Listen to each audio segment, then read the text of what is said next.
وقعت موانئ دبي العالمية وكل من حكومتي أرض الصومال وإثيوبيا اليوم في دبي اتفاقا تصبح بموجبه إثيوبيا شريكا استراتيجيا في ميناء بربرة بأرض الصومال بنسبة 19% علاوة على استثمارها في البنى التحتية اللازمة لتطوير ممر بربرة. وبموجب الاتفاقية تحتفظ موانئ دبي العالمية بحصة 51% في المشروع، وهيئة الموانئ في أرض الصومال بحصة 30%، في حين تستثمر إثيوبيا في تطوير البنى التحتية لمشروع الممر التجاري مع استهداف تحويل ميناء بربرة ليصبح ميناء إقليميا محوريا ومعبرا رئيسيا لمختلف البضائع المستوردة من الأسواق الإقليمية والعالمية، يجذب المستثمرين ويسهم في تنويع الاقتصاد وخلق المئات من فرص العمل.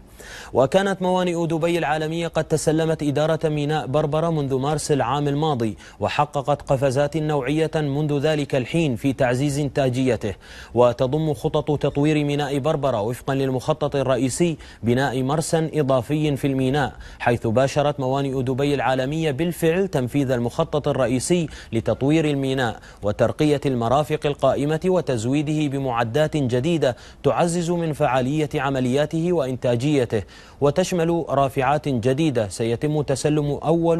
أول دفعة منها في وقت لاحق من هذا العام.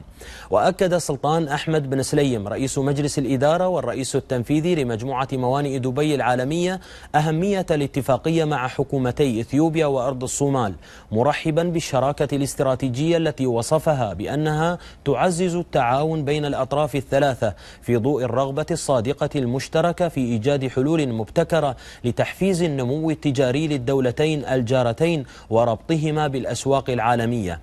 وشدد بن سليم على دور الشراكات بين القطاعين العام والخاص في تسريع وتيرة النمو الاقتصادي للدول، منوها إلى دور موانئ دبي العالمية باعتبارها إحدى الجهات الرائدة في تحفيز التجارة العالمية.